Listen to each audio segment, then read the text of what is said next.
Hi, I'm Nalim Raphiq. Since you all wanted to know the prediction that I did for the last T20 World Cup on the finals, I mean this thing has been there for a long time, almost for about, if I say it's about 19 years I've been thinking to bring the real profession where I was a stockbroker and I was specializing in technical analysis where we forecast markets, currencies and stocks by way of plotting charts. So this has been a dream of mine, like as to how we plot. It's the basic data that you keep plotting, even if you take a share that, I wanted to apply this. Actually, the initial idea came, everybody knowing the renowned batsman Aravinda Disilla, whose sister was a very good friend of mine, and she always wanted, why don't you plot my brother's chart and tell me what he will do in the next match. And it's about 19 years ago. For everything I believe, time has come. And this time, since the World T20 finals were held in Colombo, it never struck me until the second semi-final where West Indies was supposed to play Australia. And even when I spoke to my younger son, who is very interested, more than my elder son, of course, in this field, he said, "Dad, why don't you do it?" I just did it. Actually, to be very frank, I must admit the fact I did it for the sake of my younger son. And I said, I want the data. I said, without any data, I just cannot do it, son. He said, I'll do it for you. He sat on the computer and, they are wizards of it. And he went into Cricket Info and got the information. And I told him, get all 53 innings that I played up to now. And 5 minutes he got it. I said, is it in order? Are you sure? This is no joke. He said, yes, Dad. I just plotted it. When I saw it, I knew what it was happening. Because for almost 25 years I've been plotting charts on futures markets and currencies and stock markets, and I have done many predictions in the past, and many articles have appeared in papers, Sri Lankan as well as in other media too. So, and it was a shock when I saw it. I knew what the result would be and what sort of a fluctuation that the entire 52 innings have gone through, and then we have just two more spots to draw. That was the 53rd innings and the 54th innings of the tournament, which was to be played by West Indies and of course Sri Lanka. As a technical analyst, it was immaterial to me who wins the toss. I would term it as, not as in real cricket in terms where you say the first innings, second innings. For me, as far as this particular event was concerned, it was the 53rd innings and the 54th innings, I suppose. Yeah, 27 matches into 2, right. And, as you know, we as technical analysts, we predict by trends. In stock markets, you would have heard either it's a downtrend or an uptrend or many trends or fluctuating inside. You must be familiar with these terms. Our market is very dull. It's just dragging on in a given band. You would have heard these terms. And of course there are other terms. Formations, it's a matter of technical analysis, it's a matter of eye for detail, where a technical analyst who is very experienced, by looking at a photograph, how you will recognize where your younger son was, like that he will immediately recognize.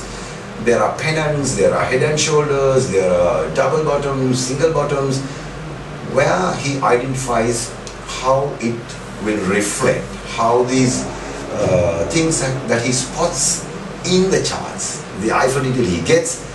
Of course, by his experience, he will decide whether it will break out which side. So for me, it was immaterial whether, as a pure technical analyst, I was not biased. I just thought, I would just do what I wanted to do.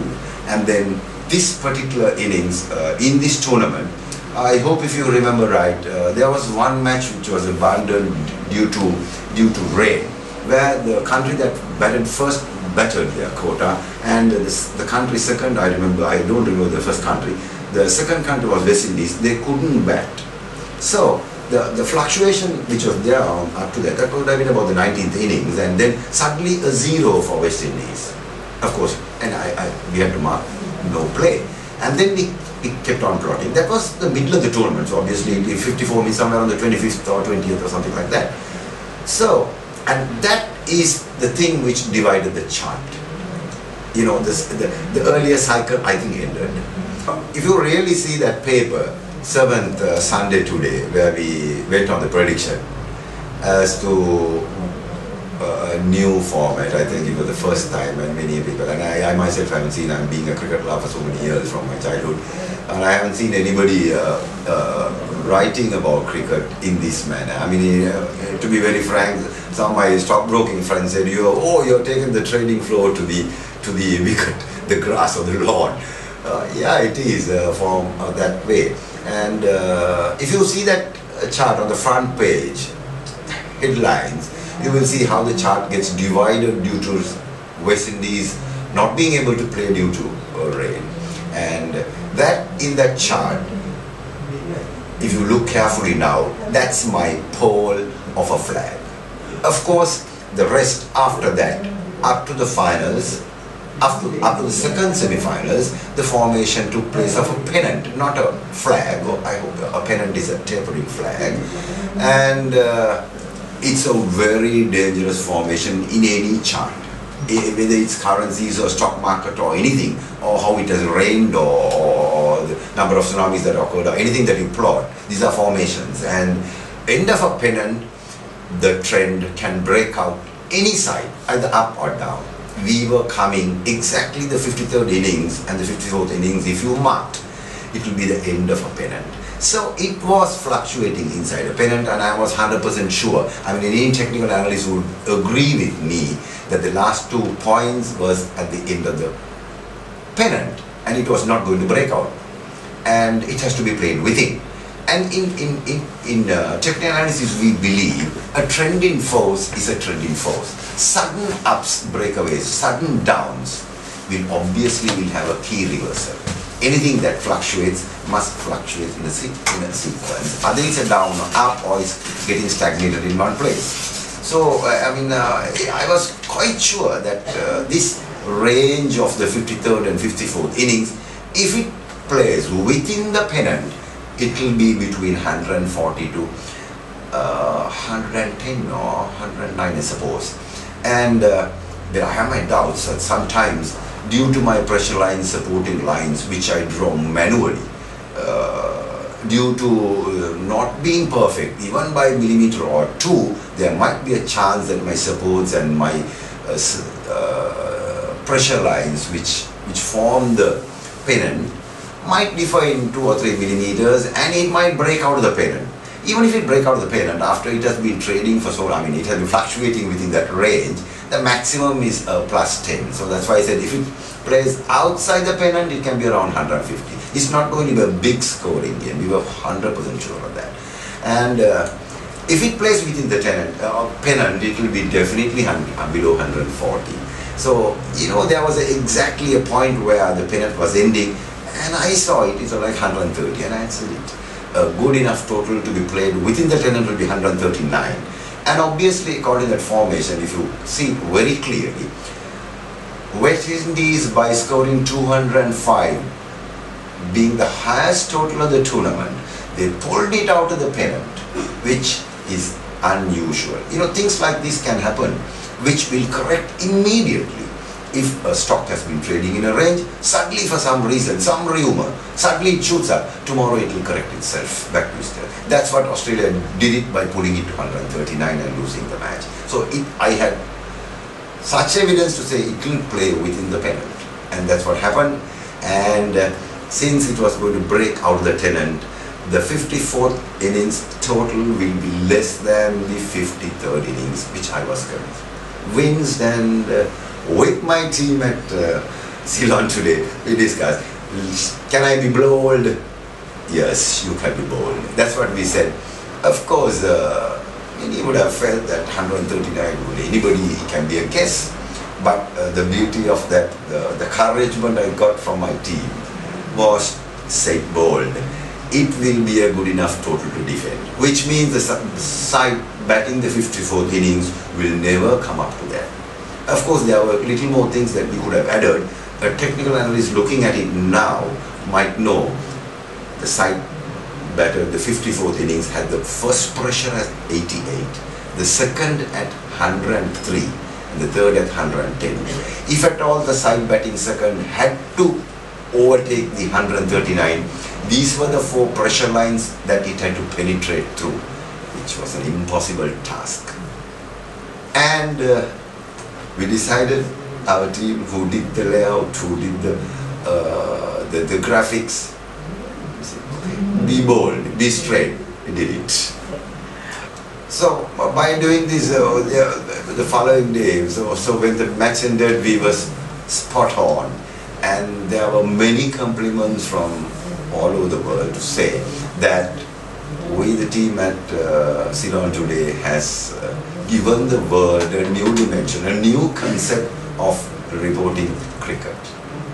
I mean, right throughout history, if you know, from the day cricket started. I mean, the present day's writing. I think, if I remember, I read an article about 10-15 years ago, how cricket reporting has changed with the new generation. I mean, the description was changed. So there have been many, if you read the history of cricket reporting, you will have many comments to say how from the good old days it has changed up to now. And this particular reporting is the very first time in the world, and nobody has ever done it. And this is a unique thing, and many people can participate in it. And I believe, I still believe, and you too will agree in the old dictum saying, a picture, they say, is worth more than 1,000 words can say. So a graphical display of a batsman or a bowler or a country's past records of their test career or their one day or the T20, I think for a man, even for a busy executive, until he reads the entire details in the evening, I think even in office he can glance through and see what happened.